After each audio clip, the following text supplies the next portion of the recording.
Nah, saya ini kan dari kecil sudah terbiasa melihat hal-hal yang tidak adil, saya akan berontak. Hmm. Akan bukan seperti saya melihat kalau ketidakadilan, saya akan speak up. Melihat bagaimana sih pelaksanaan dan persiapan pemilu 2024. Regularitas pemilu yang dilaksanakan di Indonesia itu 5 tahunan.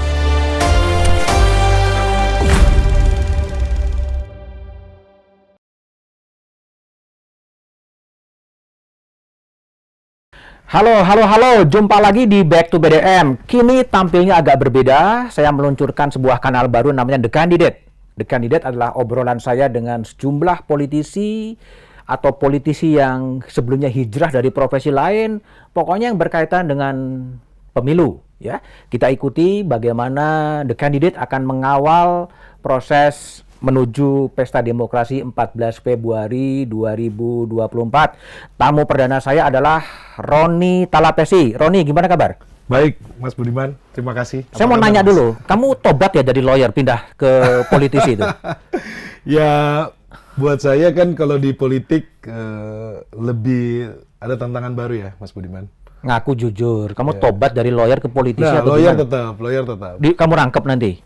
Kan sudah tidak bisa. Cuma kalau lawyer ini kan berangkat saya dari lawyer, kemudian saya akhirnya tertarik dari ke politik. Kenapa, Mas Budiman? Karena kalau di lawyer ini kan skupnya kita menangani satu perkara gitu. Oke. Jadi saya berpikir bahwa ketika saya nanti di politik, saya bisa masuk di parlemen, tentunya kita bisa membuat undang-undang yang pro terhadap masyarakat lebih luas, dan ada juga kan fungsi pengawasan. Oke, itu nantilah ya. Iya. Roni Talapes ini kalau Anda ingat adalah kuasa hukum dari Richard, ya. Kenal Richard? Itu anggota Brimob yang terkait dengan kasusnya Verdi Sambo. Ia banyak dipuji dan dipuja karena kejujurannya mengakui bahwa apa yang disebutkan oleh Mabes Polri pada waktu itu terjadi skenario tembak-menembak. Ternyata Richard hanya sekedar menjalankan perintah. Saya tanya dulu, Richard gimana kabarnya? Puji Tuhan, Icat kabarnya sehat, Mas Budiman. Kapan Jadi, bebas? rencananya bulan Agustus. Bulan Agustus. Bulan Agustus. Richard akan bebas. Sekarang kita sedang mengurus administrasinya di Dijenpas, Kemenkumham. Ya, kita mohon dukungan dari publik, doanya sehingga prosesnya berjalan lancar, administrasinya. Jadi kalau tidak ada halangan, Agustus, Mas Budiman. Agustus ya? Ya. Itu Richard Eliezer akan bebas pada Agustus. Seharusnya kapan? Kalau ngikutin norma itu Richard akan bebas Kalau kapan? jalanin 1,5 tahun kan berarti Agustus ini dia jalanin 1 tahun. Karena 1 tahun? penanganannya 5 Agustus. Ada remisi khusus yang diajukan? Ya, karena remisi khusus ini kan terkait dengan berkelakuan baik, kemudian kooperatif, kan ada penilaian juga dari rekan-rekan dari Dijenpas Kemenkumham, dan itu yang menjadi pertimbangan sehingga Richard Eliezer bisa mendapatkan remisi. Oke. Gitu. Tapi kan dulu sempat muncul kabar ya, LPSK kemudian mencabut status perlindungan terhadap Richard. Terus kemudian sekarang siapa yang melindungi dia? Ya, kalau terkait dengan perlindungan atau hak-hak dia sebagai justice collaborator itu sudah diatur di dalam putusan ya, Mas Budiman. Tetapi sekali lagi kami menghargai rekan-rekan LPSK yang kemarin sudah ikut mendampingi, dan sekarang perlindungan itu sudah dikembalikan kepada institusi Polri. Oke. Pada institusi Polri, dan sekarang Richard Eliezer kan memang kalau kita ketahui ditahan di Rutan Barreskrim, dan semuanya berjalan baik, hak-hak dia dipenuhi, dan semuanya kami dari pengacara dan keluarga melihat ini proses sudah sesuai. Oke. Roni masih sering ketemu dengan Richard? Masih, Mas Budiman, saya intens sekali ketemu. Inten Ya. itu apa? Seminggu sekali, seminggu dua kali? Ya, seminggu sekali. Kemudian kemarin juga pun ada interview dari Lembaga Permasyarakatan di Jenpas ya. Itu juga kami ikut dampingi. Bentuk pelindungan dari Roni sebagai apa? Mantan kuasa hukum Richard? Saya bukan mantan sebenarnya, Atau Mas Budiman. tetap Sampai melekat? sekarang masih melekat. Masih melekat, sebenarnya. oke. Apa yang Tetapi dikerjakan kalau sekarang? tugas saya sebagai pengacara yang di persidangan kemarin sudah selesai. Oke. Target kita, tim pengacara, tim semuanya sudah tercapai. Tapi saat ini karena kami melihat bahwa Richard masih perlu didampingi, sehingga saya dan teman-teman masih ikut mendampingi sampai saat ini sebagai pengacara. Karena Mas Budiman, kalau kita ketahui kan keluarganya ini kan di Manado. Keluarga di Manado, gitu. Kemudian perlu administrasi untuk ke Dijenpas, tentunya perlu dari pengacara yang ikut mendampingi, terus penjaminnya kami juga dari pengacara yang ikut menjamin. Karena syarat dari Richard Eliezer mendapatkan haknya dia sebagai warga binaan untuk remisi dan lain-lainnya itu harus ada penjamin. Oke. Dan penjaminnya itu pengacara. Pengacara. Iya. Selain jaminan dari sisi hukum, apa lagi yang dilakukan oleh kuasa hukum? Ya, jaminan yang nanti kalau kedepannya Eliezer keluar, ya kita akan menjamin bahwa tempat tinggal, kemudian dia akan melaksanakan namanya wajib lapor, Mas Budiman. Oke. Itu di Dijenpas, itu kita Oke. akan dampingi. Terus kemudian ya kami dari pengacara kan juga melihat hal-hal yang menjadi kebutuhan Richard Eliezer selama proses ini, kita juga ikut memperhatikan. Apa itu? Ya seperti kita lihat dia butuh bimbingan rohani, kemudian butuh apa, kan sekarang lagi jalanin kuliah juga, Mas Budiman. Kuliah? Iya, lagi selesain skripsinya, udah mau selesai. Jadi beberapa kali saya datang tuh saya harus bawa apa kertas juga untuk dia. Tapi bukan mencatat. kamu yang ngerjain kan? Enggak, dia kerja sendiri. Dan dia banyak baca buku. Banyak baca buku? Banyak baca buku. Saya lihat Oke. Richard lebih ini ya, lebih rajin untuk baca buku karena untuk nulis skripsi kan butuh referensi. Dia kuliah di mana? Dia kuliah hukum. Kuliah hukum Di kampus Pelopor namanya. kampus pelopor itu di mana ya? Kampus Pelopor itu ada di Depok. Oh, di Depok. Iya, Mas Kapan akan selesai itu? Richard akan selesai ini kalau nggak salah tahun ini, Mas Budiman. Tahun ini juga Sudah selesai. lama, iya. Jadi katakanlah skenario ini berjalan mulus, pada pada Agustus dia akan bebas, Iya. dan pada tahun ini juga atau akhir tahun dia akan diwisuda sebagai sarjana hukum gitu. Iya, sudah sebagai sarjana hukum dan ada planning juga untuk menikah dengan tunangannya. Tunangan sekarang ada di mana? Tunangannya masih di rumah saya, Mas Budiman. Oh, nginep di rumah Roni? Iya. Oke. Kan orang tuanya juga kan di rumah saya, tapi kan orang tuanya sudah kembali ke Manado. Sudah kembali? Karena sudah sidang kan sudah selesai. Tapi Oke. kalau tunangannya sampai sekarang masih di rumah saya. Oke. Loh, kabarnya Roni juga ikut tiap hari tunangannya menjenguk Richard di Baris Krim juga? turut datang. Bukan ya ada waktunya untuk dia datang Mas Budiman. Mungkin kita dampingi. Termasuk menyediakan atau memasakkan makanan kesukaannya Iya, Richard? kadang-kadang kan Richard pengen namanya kita besuk kan kita bawa makanan kesukaan gitu. Pengennya makan ayam rica-rica Oh. khas Manado kan. Khas Manado. Iya, ada beberapa kan Richard pengen makan ya kita bawa gitu. Masak dari rumah. Masak dari rumah, diantar saya. ke rutan Baris Krim. Iya, iya. Jadi sampai sebegitu dalam sebetulnya pendampingan dari lawyer terhadap Richard. Ya, Mas Budiman, saya anggap Richard Eliezer ini sebagai adik saya dan istri saya menganggap bahwa keluarga menganggap bahwa mereka seperti keluarga kami. Tapi memang bukan keluarga kan sebetulnya, hanya hubungan ini yang paling mendekatkan menjadi keluarga ya. Iya, karena proses ini akhirnya kita menjadi dekat. Kan kemarin saya juga sama orang tuanya kan ziarah juga, Mas Budiman. Kami baru ziarah, kami pergi beribadah dan beribadah ke Israel, berangkat sama-sama, orang tuanya juga bareng. Karena ya kami mensyukuri ya bahwa proses ini semuanya berjalannya sudah sesuai dan ini juga pun berkat dari doa banyak orang, berkat dari Tuhan dan juga pun kami terima kasih kepada keluarga dari almarhum Joshua yang ikut juga mendukung. Jadi kemarin kami mengadakan ziarah Ke Israel. Ke Israel. Oke. Kalau refleksi Roni selama menjadi kuasa hukumnya Richard apa itu sebetulnya? Ya, refleksi saya sebagai pengacara adalah dalam hal ini kita lihat bahwa ada sisi kemanusiaan, Mas Budiman. Penegakan hukum, ya, tetapi ada sisi kemanusiaan yang dimana kita melihat bahwa korban ini kan latar belakangnya dari orang yang tidak mampu. Dan Richard juga pun dari keluarga yang sederhana atau tidak mampu. Jadi refleksinya adalah kita ke depannya supaya lebih hati-hati dan juga pun kalau buat Richard dalam menerima perintah juga pun hati-hati dan juga untuk menjadi pembelajaran untuk kita semuanya, Mas Budiman, bahwa tidak ada orang yang mau kejadian ini terjadi gitu loh. Oke. Anda mendampingi Richard betul-betul pro deo ya? Pro deo. Sama sekali nggak ada Pro deo. biaya apapun juga? Tidak ada, Mas Budiman. Dan saya memang panggilan hati ya, Mas Budiman kan.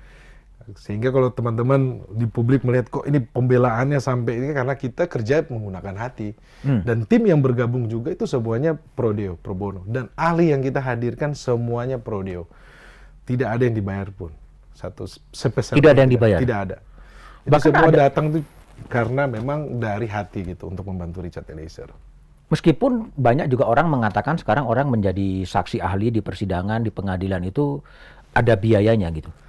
Ya, kalau saya tidak tahu ya untuk kasusnya, ya, tetapi seperti untuk menghargai profesinya, mereka biasanya ada biayanya ya sebagai ahli ya, karena akademisi kan.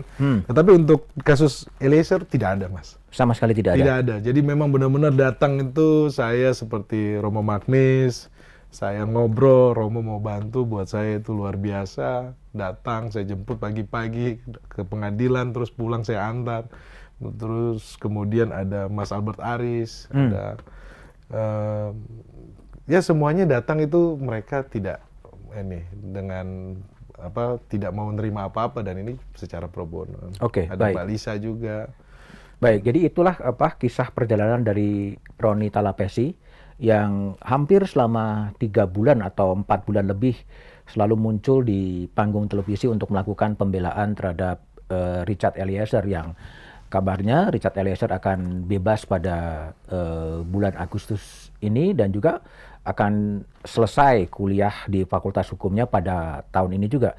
Dan sekarang Roni kemudian hijrah menjadi politisi, nyalek ya sekarang ya? Iya, Mas Budiman, saya diberikan kepercayaan untuk maju sebagai bakal calon anggota legislatif dari Partai PD Perjuangan.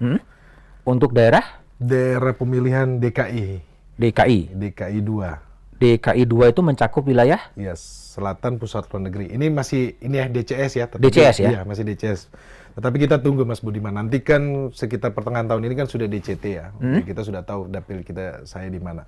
DCS itu daftar calon sementara dari PDIP, di mana Roni ditempatkan di daerah pemilihan Jakarta 2. Iya, DKI 2. DKI Selatan, 2. Jakarta Selatan, Jakarta Pusat, dan luar negeri. Oke. Itu kenapa Anda milih ditempatkan di Jakarta sebetulnya?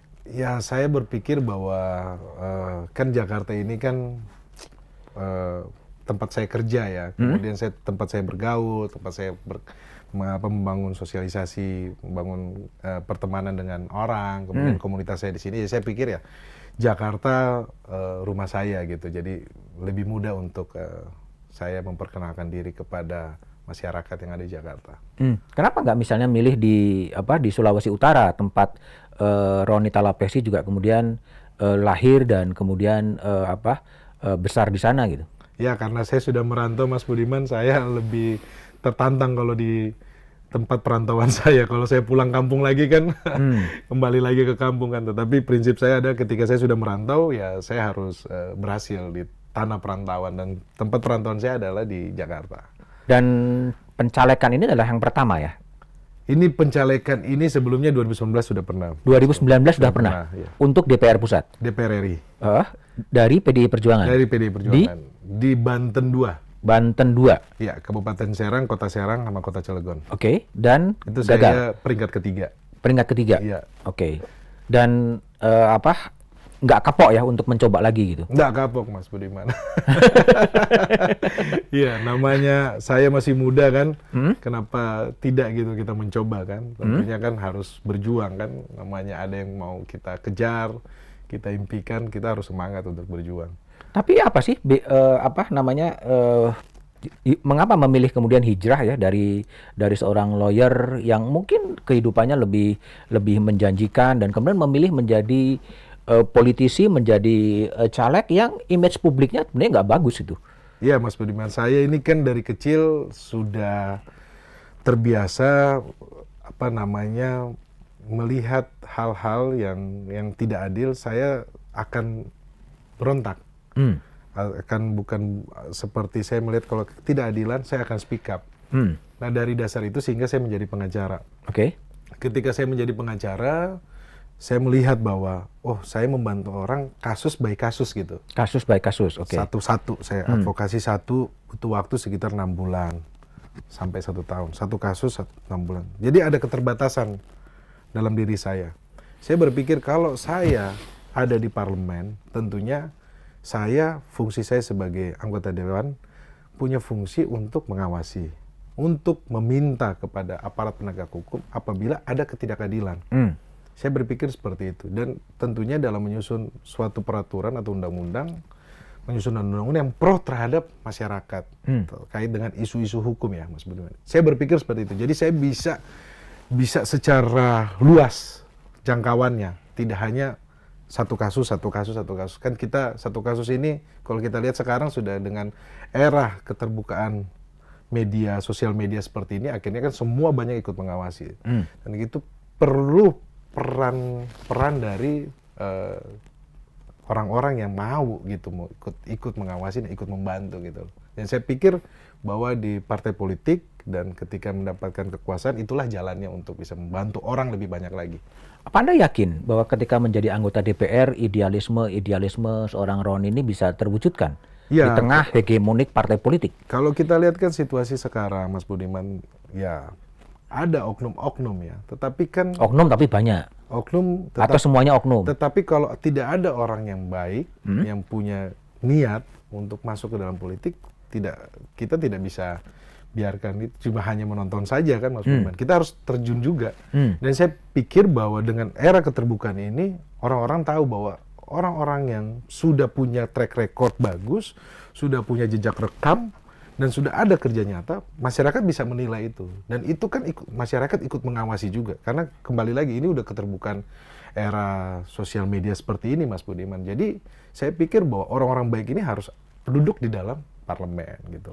Iya, tapi masalahnya gini, adalah kalau kita lihat berbagai survei ya, termasuk surveinya Litbang Kompas, surveinya dari lembaga survei, DPR ini kan sebuah lembaga negara yang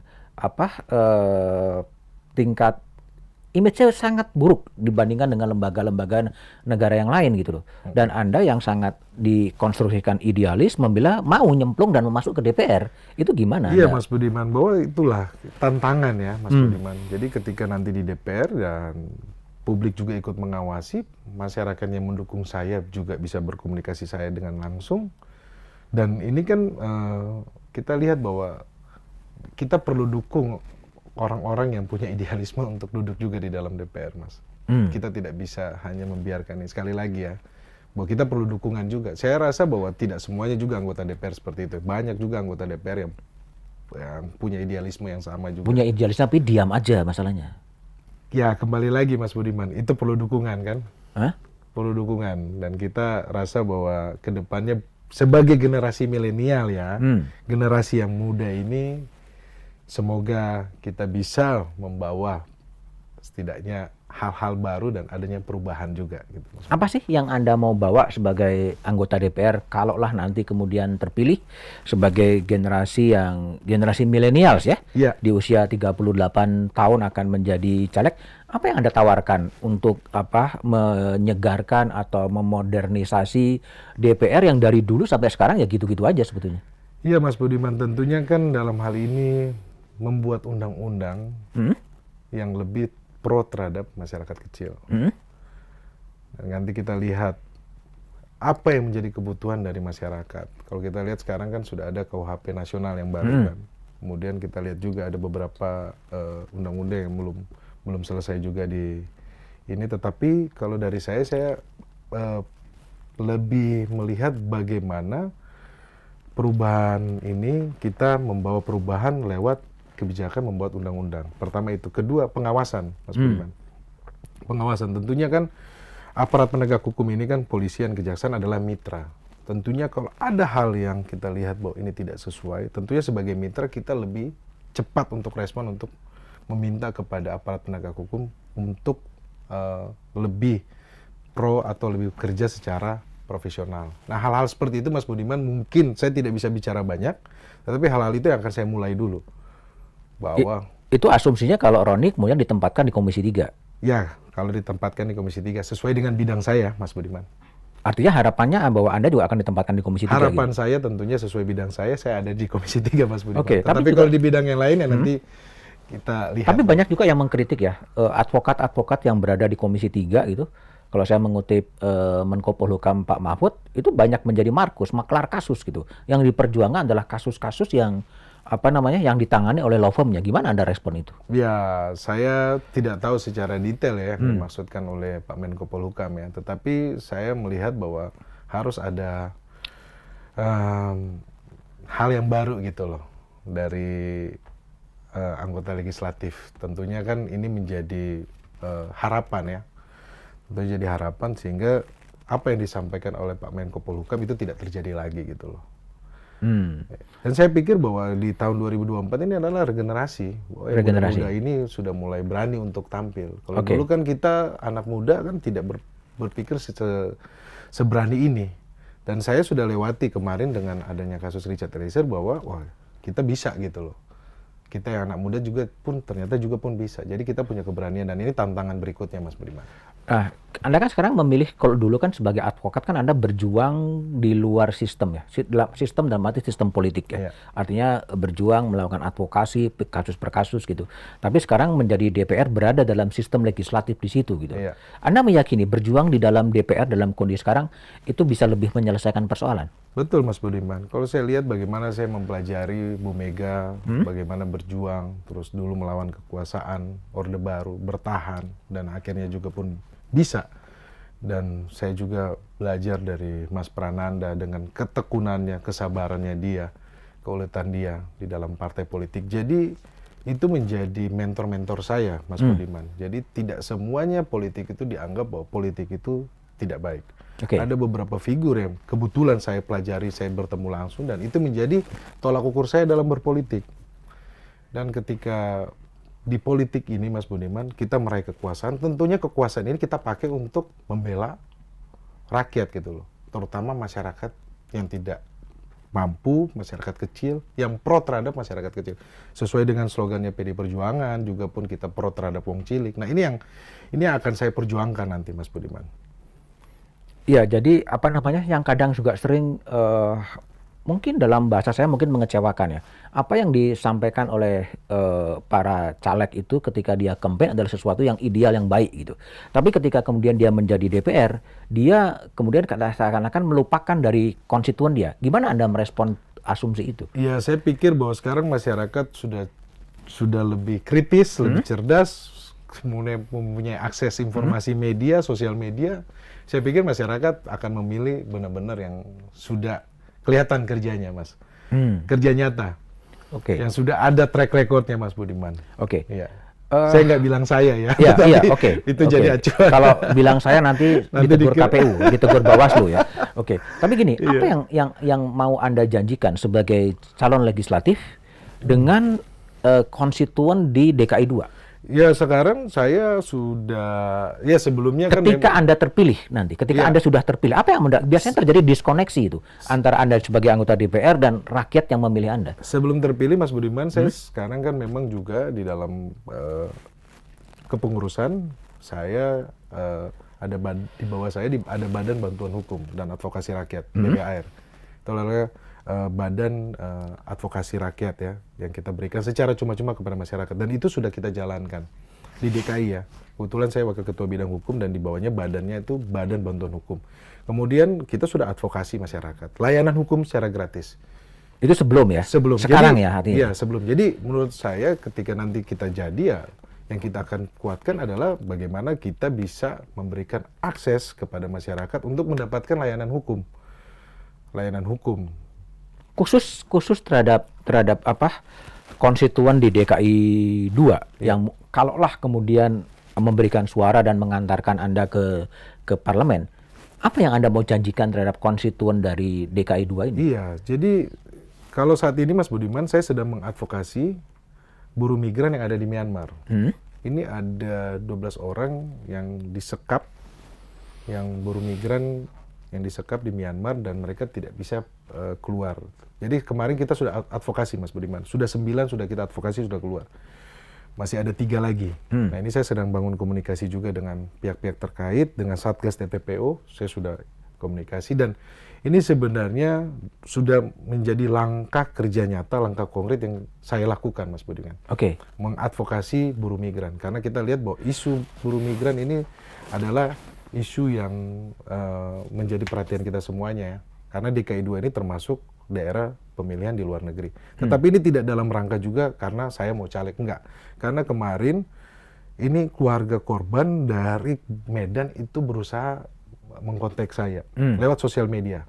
Kemudian dapat nomor saya Mas Budiman, kemudian akhirnya saya berkomunikasi, saya tanyakan ada apa yang terjadi. Jadi anak-anaknya ini mereka direkrut, kemudian mereka diberangkatkan ke Myanmar, ternyata pekerjaannya mereka itu scammer. Jadi scammer, kemudian ternyata mereka itu sebagai TKI yang ilegal. Dan mereka tidak tahu keberadaan mereka di mana. Ternyata itu di perbatasan daerah Thailand dan Myanmar, daerah konflik perang. Nah, mereka minta komunikasi sama saya, akhirnya saya dengan Komnas HAM dan juga dari Kemenlu, kami berkomunikasi. Alhamdulillah puji Tuhan, 9 orang sudah kemarin bisa diadvokasi. Oke. Bisa keluar dan masih ada 3 orang lagi.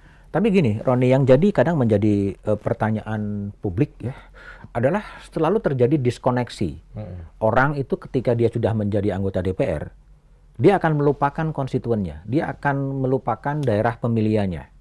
Ya, kalau kita rujuk misalnya dalam kasus Lampung, ketika ada jalanan rusak, ya, ketika ada jalanan rusak, itu anggota DPR itu nggak bersuara, anggota DPD Dewan Perwakilan Daerah nggak bersuara, yang bersuara adalah TikToker gitu. Iya. Nah, pertanyaan saya adalah, apa yang mau Anda lakukan melihat fenomena terjadi sebuah keterputusan antara rakyat yang memilih dengan anggota-anggota DPR ini? Iya Mas Budiman, karena saya beberapa kali bertemu teman, ada teman tanya, Mas Roni tidak ada sekretaris, tidak ada orang yang biasa menghandle jadwal, komunikasi apa. Saya bilang, enggak, saya handle sendiri.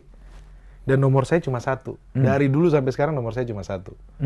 Saya membiasakan diri untuk berinteraksi dengan orang langsung. Saya tidak mau ketika orang mau berinteraksi dengan saya harus lewat sekretaris, lewat apa. Saya tidak mau. Dan ini memang saya lakuin Mas Budiman. Jadi mungkin beberapa teman-teman yang ada di sosial media tahu kalau setiap di DM saya pasti jawab apa menjadi pertanyaan jawab.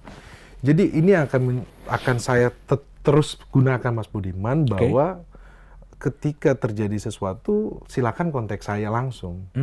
Gitu loh. Dan saya akan respon gitu. Saya tidak mau dengan nanti komunikasi dengan nanti lewat staff atau apa, saya tidak mau komunikasi dengan saya langsung. Dan kedepannya tentunya supaya tetap menjaga kita tetap berkomunikasi, ya bukan call center lagi Mas Budiman, tapi handphone saya sendiri langsung. Ya kalau ada apa-apa langsung komunikasi sama saya dan saya pasti respon. Itu artinya Anda membuka sosok Roni Talapesi dengan handphonenya always connecting dengan para pemilih di DKI 2. Iya, dengan people ya. Dengan people itu. Iya. Dan dalam pekerjaan saya juga sama Mas, seperti ini. Jadi saya terbiasa untuk berkomunikasi langsung Mas Budiman. Ada beberapa kan klien atau teman nanya untuk nanya jadwal saya apakah perlu, saya bilang enggak usah, langsung ke saya aja karena saya terbiasa untuk berkomunikasi, saya catat jadwal saya sendiri, saya yang follow up sendiri. Tapi gini, kalau kembali lagi saya ambil contoh kasus Lampung ya. Kenapa itu tidak tertangkap oleh anggota-anggota DPR dari daerah pemilihan Lampung? Jalanan rusak dan lain sebagainya, kemudian TikToker sampai Presiden Jokowi kemudian datang. Ya, Mas Budiman, kembali kepada personal masing-masing ya. Tetapi saya tidak bisa menjudge ya bahwa apa ini ya. Tetapi kalau saya bahwa kita perlu melatih kepekaan dan saya sampai saat ini Mas Budiman, compassion. Sampai saat ini saya masih terus melatih kepekaan saya Mas Budiman dalam hal membantu masyarakat. Kemudian terhadap isu-isu orang kecil, saya terus melatih kepekaan dan saya melihat bahwa ya saya berpartai di PD Perjuangan ini sesuai karena kepekaan saya ini semakin diasah dan semakin terlatih. Kalau kemudian aspirasi yang Anda bawa berbenturan dengan kemudian keputusan partai politik, aspirasi yang dibawa, ya misalnya ada aspirasi yang disuarakan oleh masyarakat, katakanlah soal rancangan undang-undang perampasan aset, tapi pada sisi lain ketua umum partai politik kemudian tidak menghendaki itu. Iya, saya pikir bahwa perlu namanya kan kita berkomunikasi secara politik Mas Budiman. Tentunya kan apa yang menjadi harapan dari masyarakat tentunya harus kita tampung, kita dengarkan. Dan kita harus melihat secara luas gitu Mas Budiman.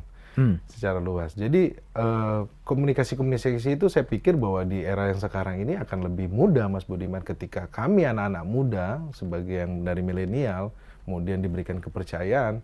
Saya pikir bahwa kita bisa berkomunikasi dan memberikan pendapat yang lebih luas ya Mas Budiman. Jadi apa yang menjadi aspirasi masyarakat itu bisa dilaksanakan. Saya pikir seperti itu. Kalau nanti Anda terpilih sebagai anggota DPR, Anda merasa sebagai wakil rakyat atau wakil partai politik? Wakil rakyat Mas Budiman. Gimana Anda membedakan antara wakil partai politik dan wakil rakyat? Iya, kita adalah petugas partai, tetapi ketika kita duduk, kita adalah petugas partai yang melayani masyarakat, Mas Budiman. Jadi kita harus melayani masyarakat. Kita adalah wakil rakyat, gitu loh.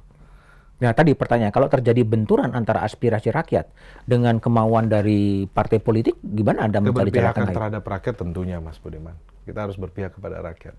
Berpihak kepada Iya, rakyat. tetapi Itu berkomunikasi secara elegan, secara politik, saya rasa lobby-lobby politik itu bisa dilaksanakan. Oke. Saya nanya, bayangan Anda DPR yang ke depan tuh akan jadi seperti apa sih? Apakah tetap begini-begini saja? Banyak orang mengatakan bisa saja kemudian dengan perkembangan media sosial itu menjadi the end of political party sebetulnya. Akhir dari partai politik. Saya pikir bahwa kekuasaan itu kan tetap harus lewat partai politik, Mas Budiman, supaya tertata rapi, kemudian berkesinambungan, kemudian orang-orang yang duduk itu memang pilihan. Bahwa saya melihat bahwa partai politik sekarang kan sudah mulai membuka diri, terutama Mas Budiman untuk kami anak-anak milenial ini kan, menerima kita anak-anak muda dengan cara berpikir kita yang punya idealisme. Dan saya pikir bahwa kedepannya akan lebih baik, Mas Budiman. Harus optimis. Harus optimis. Yes. Meskipun dari survei ke survei tingkat kepercayaan publik pada partai politik itu rendah banget ya. Harus optimis, Mas Budiman. Tapi apa sih yang bikin rendah itu? Mungkin ya sekarang masyarakat tidak puas ya dengan situasi yang sekarang, tetapi sekali lagi bahwa tentunya memperbaiki diri lebih baik lagi, kemudian menerima anak-anak muda untuk diberikan ruang, dan saya pikir ini hal yang baik. Dan pemilih 2024 kan relatif banyak generasi-generasi Z yang akan tampil ya? Iya, Gen Z. Gen Z ya? Iya, Gen Itu Z. apa ya? Perilaku politik yang berbeda dengan generasi-generasi saya baby boomer gitu? Iya, kami milenial kritis, mereka Gen Z ini lebih kritis lagi. Lebih kritis lagi? Lebih kritis, tapi mereka berharap bahwa diberikan ruang juga untuk mereka berbicara ya. Saya sudah bertemu beberapa teman-teman Gen Z yang mereka prinsipnya adalah mereka mencintai bangsa ini, mereka mendapatkan bangsa ini ke depannya menjadi bangsa yang hebat, dan itu sama seperti kami generasi milenial. Visinya sama bahwa ini adalah bangsa yang besar dan harus kita jaga bersama-sama gitu. Oke. Roni, menurut Anda sebetulnya apa sih akar masalah dari bangsa ini? Kalau kemudian kok begini terus tidak maju seperti yang dibayangkan, the root of the problem yang Anda bayangkan masalah bangsa ini sebenarnya apa sih yang paling hakiki dan paling mendalam sebetulnya? Ya, ketimpangan, Mas Budiman. Ketimpangan apa? Ketimpangan dari sisi ekonomi, kemudian kita lihat ketimpangan juga dari sisi penegakan hukum. Tetapi sekali lagi Mas Budiman, ini makin hari makin bagus, makin baik. Contoh lah kemarin, seperti kasus yang kemarin. Dari orang yang bilang, nggak mungkin ini terjadi, ternyata itu bisa. Bahwa wajah penegakan hukum ini harus kita harapkan juga. Harus kita yakin bahwa kedepannya lebih baik. Dan itu terjadi, Mas Budiman. Tentunya kan dikawal oleh teman-teman, kemudian banyak publik yang ikut mengawasi. Dan hal-hal seperti ini yang menjadi masalah bangsa ini, saya pikir bahwa kedepannya akan ada pemimpin yang memang bisa menyelesaikan, memperbaiki yang lebih baik lagi ya. Oke. Kalau saya tanya, sebetulnya patron politik Anda atau orang yang diidolakan oleh seorang Roni Talapesi siapa? Prananda Prabowo. Kenapa Prananda Prabowo? Iya, saya langsung dia menjadi mentor ya. Beliau menjadi mentor saya dan saya melihat bahwa seorang politisi yang tenang, yang ulet, detail, seorang politisi yang tidak mau berkomunikasi dengan baik, menghindari konflik, menyelesaikan masalah dengan dialog, dan itu buat saya itu baik, dan itu menjadi patron buat saya, Mas Budiman. Meskipun dalam kiprah secara nasional belum terlalu menonjol ya? Iya, kalau kemarin kita lihat sudah ikut mendampingi Mas Ganjar juga dalam pengumuman capres dari PDI Perjuangan, kita sudah lihat, dan ya beberapa kesempatan juga sudah muncul, dan ya itu kita lihat ke depannya nanti ya, Mas. Kalau di luar negeri ada nggak sosok idaman yang kemudian selalu menginspirasi bagaimana Roni bertindak sebetulnya? Ya kalau saya, Mas Budiman, ya dari luar negeri saya tidak banyak ini ya, saya lebih ke dalam negeri. Dalam ya. negeri. Iya. Oke, kalau negara impian atau negara yang menjadi ideal bagi seorang Roni Talapesi, negara mana sebetulnya? Negara saya yang ideal, Indonesia Mas Budi. Indonesia. Tetap Kalau di luar Indonesia. negeri? Di luar negeri, saya melihat negara yang ideal adalah negara yang maju dan pro terhadap masyarakat ya, tentunya negara-negara ya kalau kita lihat Eropa lah, Oke. Mas Budiman. Oke. Jerman. Oke, kalau saya ingin tahu imajinasi seorang milenial ya berusia 38 tahun ketika Indonesia berusia 100 tahun di 17 Agustus 2045.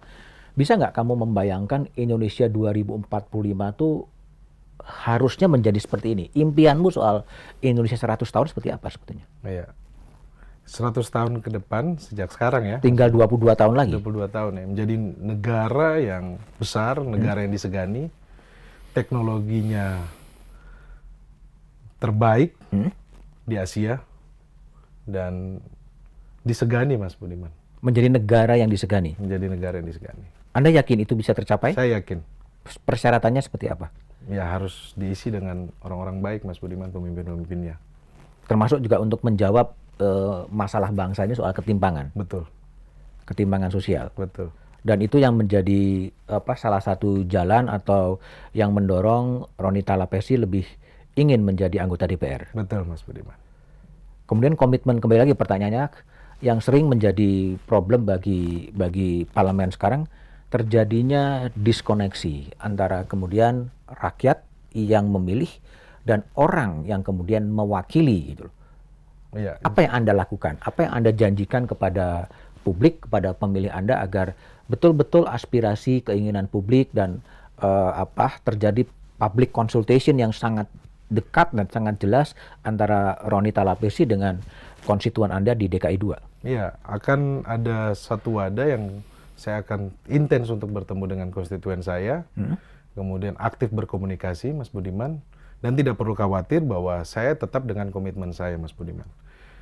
Wadah itu Bahwa seperti apa? Wadah seperti rumah aspirasi, kemudian saya akan aktif kunjungan juga. Kalau saya terpilih, saya akan aktif berkomunikasi dengan konstituen saya, mendengar langsung apa yang menjadi kebutuhan, dan itu akan saya perjuangkan di DPR. Soal politik uang, respon Anda gimana? Tidak perlu. Tidak perlu. Iya, Dan Anda yakin bahwa dengan rekam jejak, dengan kepercayaan dari pemilih, ya kalau mendapatkan amanah ya kemudian harus dilaksanakan tanpa melibatkan politik uang. betul. Itu yang akan Sudah, Anda janjikan. Iya, betul. Kalau kita politik uang, kita mundur terus. Dan itu juga menjadi salah satu akar permasalahan bangsa. Betul. Oke, Roni, thank you. kasih. Terima kasih. Demikian obrolan saya Back to BDM The Candidate dengan Roni Talapesi, seorang pengacara dari Richard Eliezer yang sekarang hijrah mencoba peruntungan di jalur politik menjadi bakal calon legislatif untuk DKI 2 dari PDI Perjuangan. The Candidate akan hadir lagi dengan tamu-tamu yang lain yang akan membicarakan soal isu politik, isu pemilu, isu parlemen, dan berbagai isu yang berkaitan dengan politik di tanah air. Jumpa lagi di Back to BDM The Candidate edisi berikutnya. Melihat bagaimana sih pelaksanaan dan persiapan pemilu 2024. Regularitas pemilu yang dilaksanakan di Indonesia itu 5 tahunan.